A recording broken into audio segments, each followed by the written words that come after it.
So, guys, can you tell me what is your favorite song from the album to play, and why?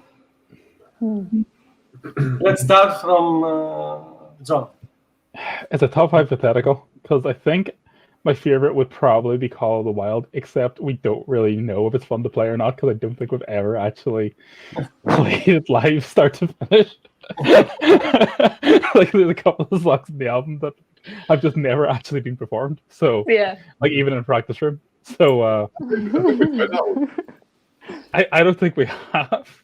I'm very certain we tried that one last time. Did we? I don't know. I think that's one of the ones we skipped. But I think that's my favorite song in the album anyway. In terms of the live ones we've done, like probably Edenfall. It's really fun to do. Mike? I haven't thought about it enough yet. Mike loves the fast ones. He really like makes his legs really easy. I suppose. So John tends to write at a tempo that is sort of in between two different techniques used for playing kick drums, which makes it difficult and painful to play for a long time. Funnily enough, though, yes, I do enjoy those songs. I'd say my favorite is probably going to be Sanctuary. For some reason, I don't know why, I just really like that song recently. Yeah. Nice. There's times we'll plan a set list and we'll send it through and Mike's like, we're not playing those songs next to each other. We need a slower song in the middle. And Rebecca? For me, it's probably Words Unspoken. I don't know. There's something about the chorus that's just really fun. It's just really fun to sing. It's probably one of the more technically challenging songs in terms of vocals for me. So that's kind of what's exciting about it. It's sort of fun. It's like, oh, don't mess it up kind of thing. I don't know. That sounds weird, but I feel like I can put the most energy into that song. Live, you know. But no, they're all fun to sing except for Sanctuary. What's wrong with that? This is the first time hearing about this. This is a skip. I don't mind Sanctuary. I mean, I like it. I didn't like it at the start. I like it now. Actually, that's one thing that changed from the first start of that song to the end of that song. Was the first time we played Sanctuary, it wasn't finished being written yet. No. So that was one where we really just had to like throw together like a rough version of it that we do live. And then the middle section, like where it goes into like a waltz section, and Rebecca's got a very airy vocal part. Like the first time we did it live, that was like gang vocals instead. Because we did like a hey in the middle of it. Yeah. Then, like, that was completely You wanted dropped. me to do that as well. You wanted me to like fist bump and get the crowd to fist bump. I was like, I'm not doing that. I was like, I'm not doing it because they're not going to join in. Nice. You're right. Like I was in that audience and I would not have joined in. Nice of a support. Thanks, Mike. So we have Brian from Sligo. Hi, Brian. Hey, Brian. Hi, Brian. If Ag would be here, she would say Brian from Sligo. Yes. Sorry, Ag. Yeah, her mic's not on. She can't defend herself. Okay, guys. So let's imagine the shows coming back whenever this happening.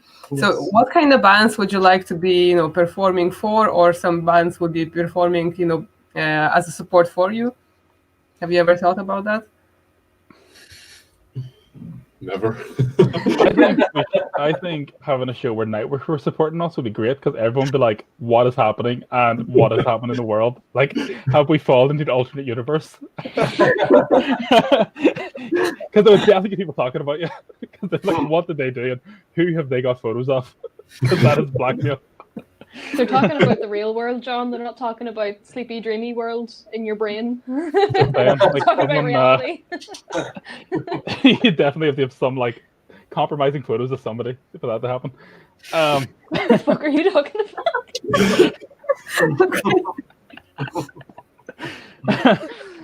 Oh dear. Yeah, no, this point, like I just want anything.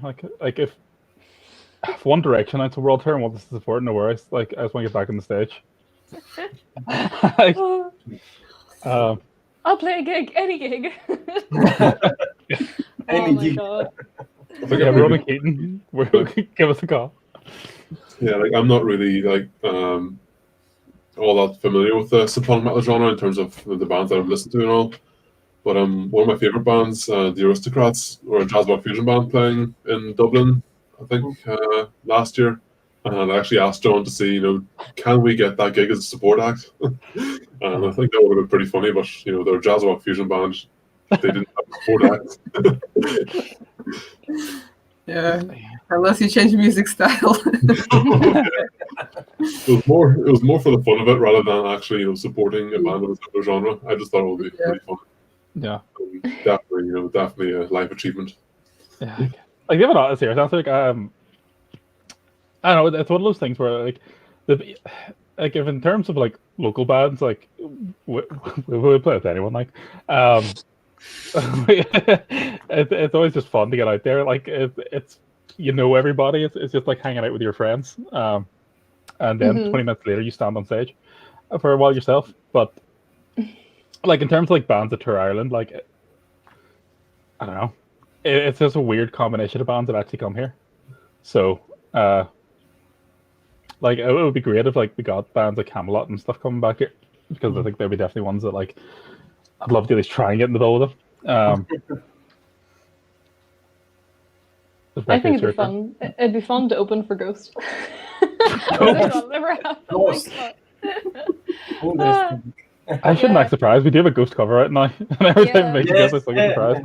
Yeah. It's funny because wasn't there somebody who reviewed it and said, "Oh, these guys should tour with Ghost," and I'm sitting here like, in your dreams and mine, buddy.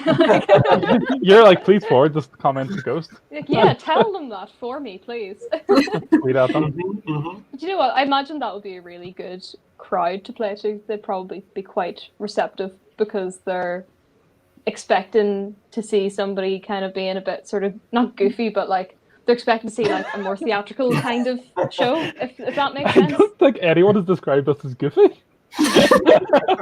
Speak for yourself.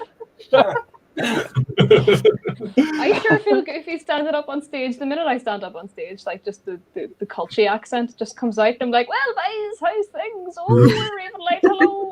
I'm like, "Oh my god, I want to die." That sounds like a you problem. Yeah, I guess. I personally feel great when I'm up there wearing a corset. I've never worn a corset with Ravenlight. Really? Yeah, I thought we were friends, John. You didn't know that about me. No, it restricts the breathing a little bit too much for me. Cool. Nice. You have hello from Money System 666 from Derry. Hello. I'm from Derry. Yeah. Well, John, is that you? That's me in the chat too. In the chat, like. Yeah. So, guys, nowadays, I suppose you have maybe more free time. Maybe. I don't know yet because Mike told us that he's working. So, are you preparing new stuff or maybe a new album? Yeah, we actually have like 5 songs demoed at the minute for a new album. So like it's less formal. It's kind of just like anytime we've got like song ideas, we're recording and putting it together. Like after the album came out, we weren't really ready to work on a new album, but we wanted to do something, so we like worked on that Ghost cover and put together like the song and the video and everything and released that. It's just sort of like full band time essentially, because we had no shows or anything. But now like I'm doing, like I haven't sat down and said this is like it's all for the second album, but it's not like no deadlines or anything in mind. Yeah. No plans. No rush. Yeah. You cannot make plans these days. Uh-huh. I think like the first album, it was put together over a fairly long period of time. So like I had drum recordings that were used in the final album from March of 2019, and then I think the last recording for that album as well was done the day before the lockdown came in, so it would have been March 2020, and so there was a huge range, I recorded the drums for that album over an entire year, and I found it quite difficult to try and make them sound consistent, Yeah, so I think, something I like to avoid this time around. Go on, John. I was gonna say, I think the planning for that album was on the Saturday we went and we did the photo shoot for the album. Yeah. On the Sunday you went and finished the drums, and on Monday the country was in lockdown. Yeah. So it was. Yeah. I think a week after that, the final album was sent to get printed and sent. Yeah. For publishing. Yeah. It was really funny because we went to do that photo shoot and we were kind of going through the drive-through in McDonald's or something, and the radio was on. We're like, "Oh, I hear about this coronavirus thing they're talking about lockdown. That's mad." 2 days later, and we were in it. Oh my god! Yeah, it was still at the Crazy. point where they were cautiously warning people, being like, you should stop being around people. So anytime we were doing the photo shoot, we're like, is that a crowd over there? I know, I had the hand sanitizer out. I was putting it on me the whole time. I remember that, So this was all our questions. So let's move on to the viewer questions. So we have a question from David Cullen. Question for Ravenlight, Rebecca especially. What approaches do you take in your vocal practice and pre-gig warm-ups, especially from your opera background?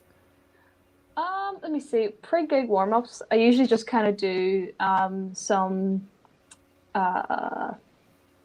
just vocal exercises at home, and then I tend to drink a lot of water as well. Not very, very cold water, because that can kind of make your vocal cords not quite freeze up, but it can make you kind of cough. So I try and drink room temperature water and do some vocal warm-ups before I go on stage. Usually, whether we're recording or going on stage, I'll just be kind of singing all day. So I'll kind of just sing just anything and just kind of practice different range, from kind of alto range up to soprano range kind of songs. Just practice those throughout the day, and then hopefully by the time I'm on stage, I'm warmed up enough. Because I've played a gig before where I wasn't warmed up, and I could definitely notice the difference of oh no, that note didn't quite sound right, and that kind of thing. So I do try and be vigilant about practicing, but yeah, just kind of I do just scales really before I go on stage. And do you take any lessons? Do you have a coach or anything like that? I haven't done lessons in a long time. I did lessons for 5 years, from I was 14 until I was 19, and at that point then I did my grade 8 exam, which is the exam that you do, and then at that point then if you want to teach you can, but I've never actually taught any singing lessons because I can't play piano to save my life. And that's definitely that's a big part, I think, for me, for whenever I was doing my classical lessons, all my teachers, they were all able to play piano really well.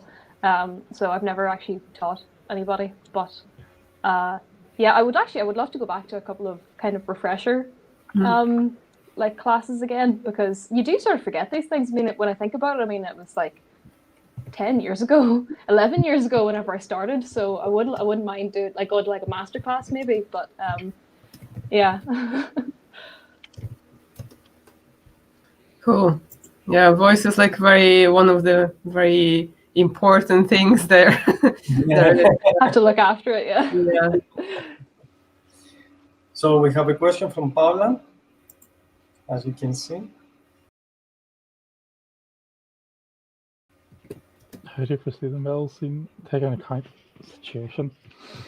Well, like you were saying to me the other day, John, it'll be probably 6 months before anybody starts playing gigs again, in your clairvoyance, in your estimation. Well, that's my hopeful estimation. Yeah. Yeah, I don't know. In some ways, I think metal might be okay in terms of smaller bands, because a lot of the bands aren't really reliant on, they don't make enough from the music to actually, for it to be their full-time income. Yeah. So unless they're actually in a situation where they're also their day jobs are affected and all, it's not going to be a huge hit to the mid or lower level, but like the upper level are going to take a big hit. And it's like the production they're putting on the metal shows, generally speaking, would be smaller than like a mid-range pop show. But like just in terms of local scenes, I don't know. Like I'm already sort of looking at 2021 and thinking if there's any slots for us to play anymore, because obviously like all the bands who were meant to tour in 2020 have now put all the shows back to 2021. And then all the bands that didn't plan to tour in 2020 are also planning to tour in 2021. So I think whenever shows come back, it'll be very, very busy for certain international bands.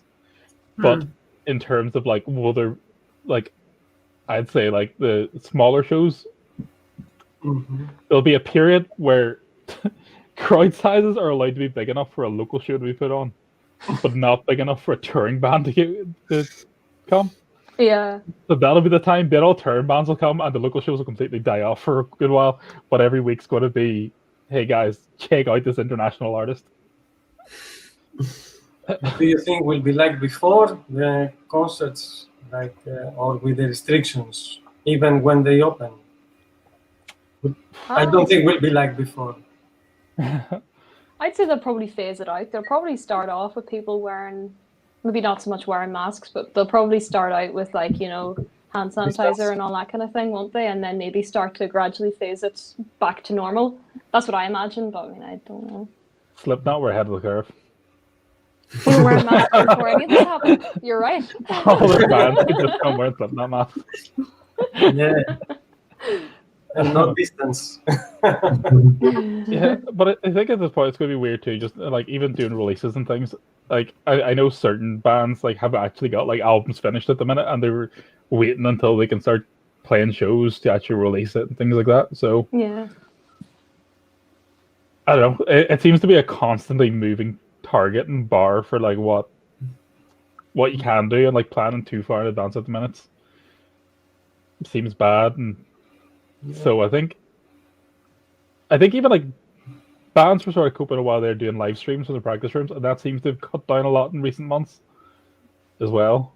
So I don't know. I think in the meantime, things like YouTube and video content is going to be the bread and butter. Yeah, I think so. For like a lot of metal bands. Okay, let's hop.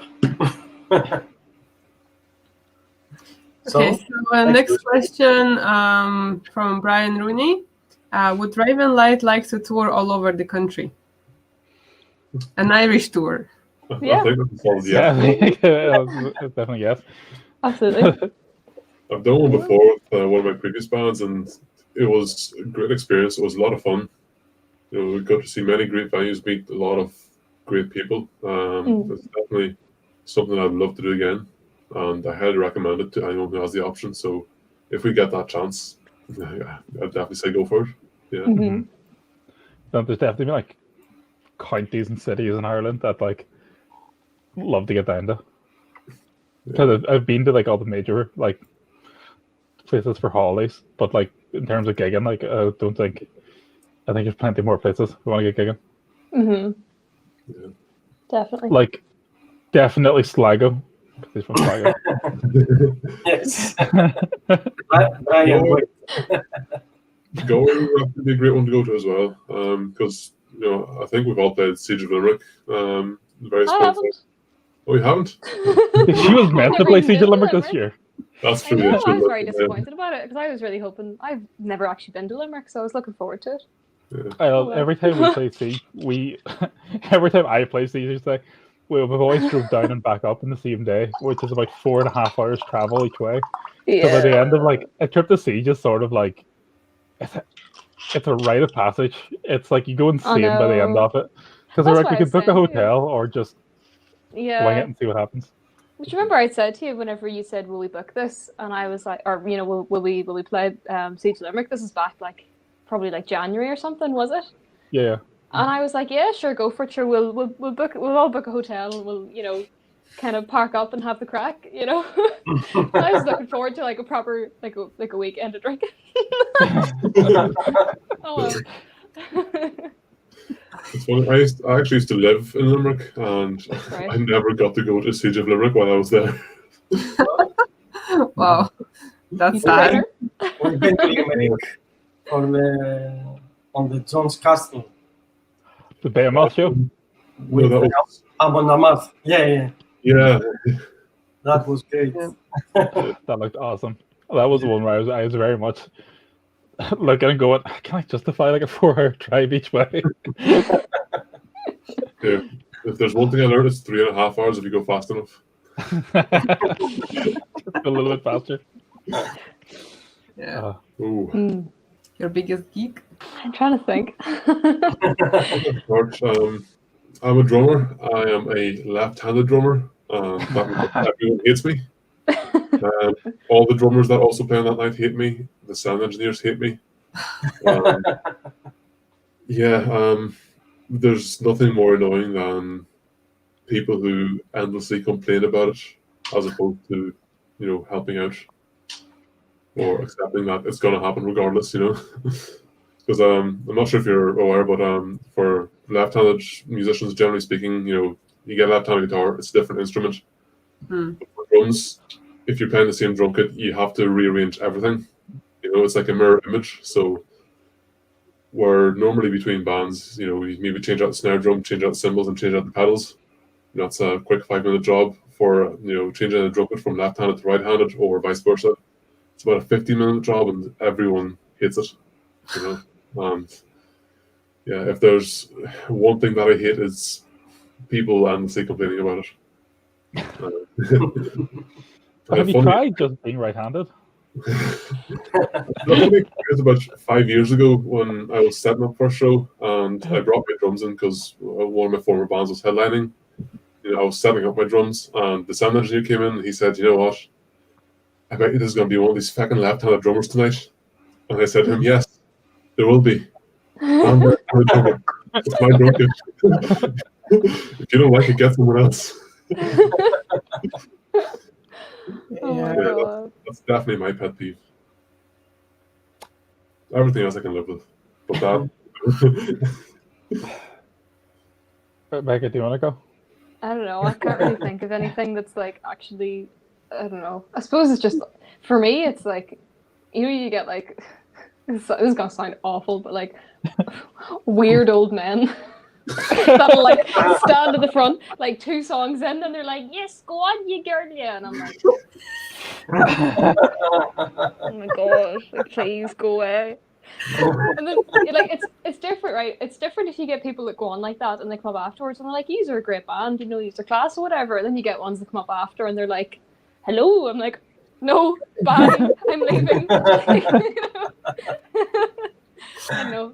I guess that's probably my only real annoyance. But luckily, like that's far more rare, than you would think. At the same time, like most people that come out to local gigs and stuff are very genuine and normal and nice. So, but yeah.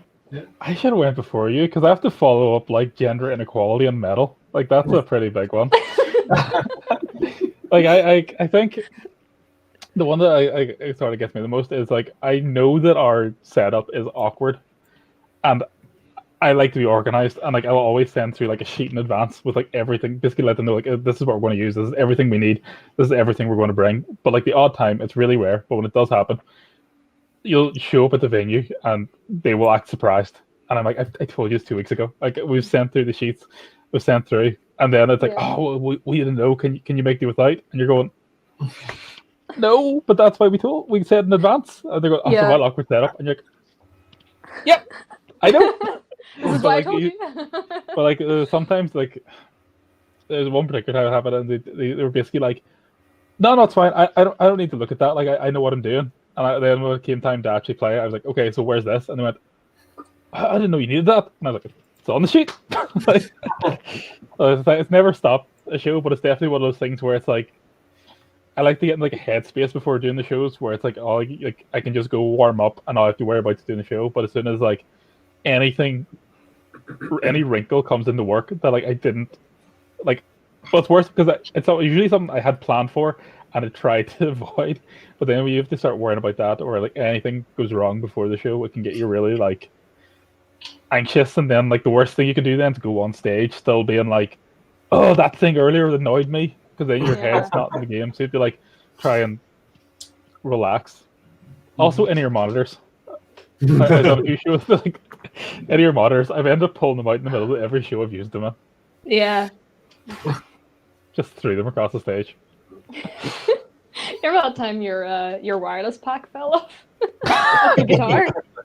It went right so across funny. the stage in the middle of a song. I was standing there singing away, and I was kind of like, "There's something missing. There's something I can't quite hear." And I just look over and I just see John like. He like ran from one side of the stage to the other to pick up his wireless pack. I'm like, "Oh, guitars! That's what I can't hear." Okay. It was the wireless clip was on my belt and it came loose, and I did a fast turn in the guitar and it just swung, came off and like shot right across the stage. Yeah. So I had to run after it to plug my guitar back in. It's just so funny because I just saw like I saw the exact like moment of realization on your face when you like looked at the guitar and then like looked up like. There's no sound coming out. Oh, that was funny. Good. Fun stories. Yeah. A question from Ag. John, I saw yesterday on your timeline you received a new NVIDIA card. So what kind of games do you play, and any other things you do in your spare time? Like what hobbies do you have? See, Like, I have a cartoon job where my like full-time job is making video games at the moment. So yeah, I'm a big fan of games. So at the minute I'm playing through like Assassin's Creed, and then because the new cards get the ray tracing and all the bells and whistles, and basically just going through all the kind of any game I have that looks pretty and put the graphics to match the maximum, taking screenshots and saying look how pretty this looks, then launching something else and not playing anything. Because everything's looking real pretty right now. Apart from that, it's like graphic design stuff, video games. Cool. And what about the rest of the band? Do you have any hobbies? Yeah, I'm doing a master's in animation at the minute, so I do a lot of art in my spare time as well. And I got a sewing machine a couple of months ago, so I've been making a lot of different like costumes and just like sewing things. And yeah, same as John, I play a lot of games and stuff in my spare time as well, and watch a fair bit of anime. So. Your PS? Sorry? You wear PS? Oh yeah, I know. I wear my PlayStation. Yeah. I mean, honestly, the main thing I play on the PlayStation is probably Fall Guys at the minute because it's just really good fun.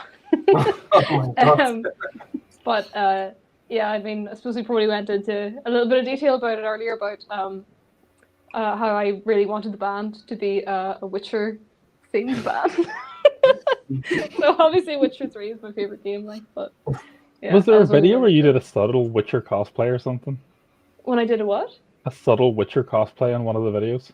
I was wearing my Yennefer necklace in the Wild Hunt video, yeah, and I like curled my hair, so it was really poofy and curly. But yeah, subtle. Which video was that again? Wild Hunt? Wild Hunt, I think, wasn't it? I'm pretty sure I was wearing my Yennefer necklace in that one. Yeah, like I actually do quite like making cosplays and stuff. I was working on, do you know Midna from Legend of Zelda: Twilight Princess? Oh yeah. So she has like a true form at the end of the game. So I was making a cosplay of that, and it was basically just this massive cape that I was working on, and I had to like line it and then like paint the details on the outside and stuff. And I was hoping to wear it for Halloween, but here I was with my glass of wine in my pajamas on Halloween. Yeah. So it's almost finished, so I'll probably wear it at some point and get a photo shoot done with it at some point. But yeah, sorry, that's basically what I do in my spare time. Really cool. And Mike? Yeah, for me, I guess a lot of my hobbies revolve around audio engineering. So I tend to a while ago, I went through a phase where I did a lot of drone covers, just to sort of try recording different genres and, see how mixing different genres work and things like that there. So I do tend to work in that area quite a lot. Every now and then I'll sort of meddle with guitars and guitar pedals and things like that as well. So sometimes I'll get some guitar pedal designs, like say the Tube Screamer, and I will make better versions of it that give you more options or come up with completely new designs. I have a background in electronics, so for me, that's it's one of those things that I enjoy quite a lot, and I studied the theoretical aspects of it, so that really helps me. But aside from that, it's like everyone else said, gaming. Much like Rebecca, my favorite game is The Witcher 3. On John's recommendation, I did play Control recently, and that's a very close second. It was an amazing game, so I have to say that's up there as well. Yeah, I do really like sort of RPGs and that sort of game. Yeah. So Witcher 3 is my favorite game too. It's so good. That makes 3 of us. It was actually quite funny. I think it was maybe the second or third practice that we did after you joined the band. I didn't know Mike that well at that point, and I had my Witcher medallion on, and he's like, "Oh, is that a Witcher medallion?" And I was like, "I really wanted to ask you if you liked The Witcher, but I didn't think I thought it might be offensive because you're Polish." I was like, Is that a cliche? I don't know. It's a national book of his people. Geralt is a cultural icon. I know. Isn't Geralt I don't on want the to buy Polish into flag? the stereotypes. It's just a picture of Geralt doing a thumbs up in a bathtub. The official flag of Poland. Not yet, no, not yet. Give it 2 years. There's a petition. Change.org. Okay, so no. unfortunately, these were all our questions for tonight. Would you have any final words? Anything you want to say? I'm sure it's not anything anybody wants to hear.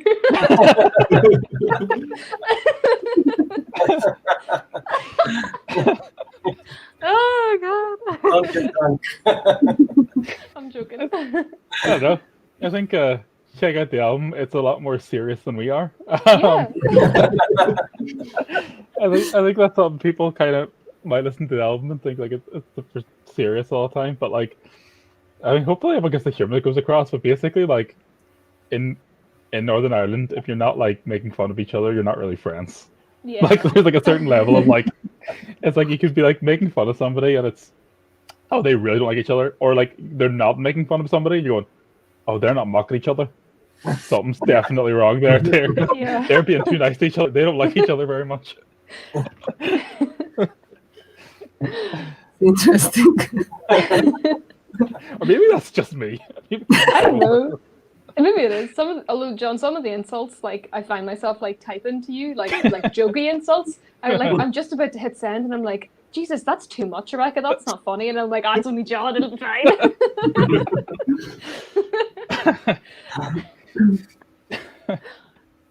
Cool. All right. So thank you guys so much for joining. We definitely had so much laugh. I'm glad. Thank you, the viewers, for participation. So if you like the interview, subscribe to our YouTube channel, follow us on Facebook and Instagram for more new and awesome stuff from the D Galaxy. And all the links to support Ravenlight you will find below. Please buy their album to support the band, and hopefully we'll see you next week. Thank you for having us. Yeah, thanks for having us. Thank you. Thank you. Bye. Thank you. Bye. Bye-bye. Thank you. Bye-bye. Bye.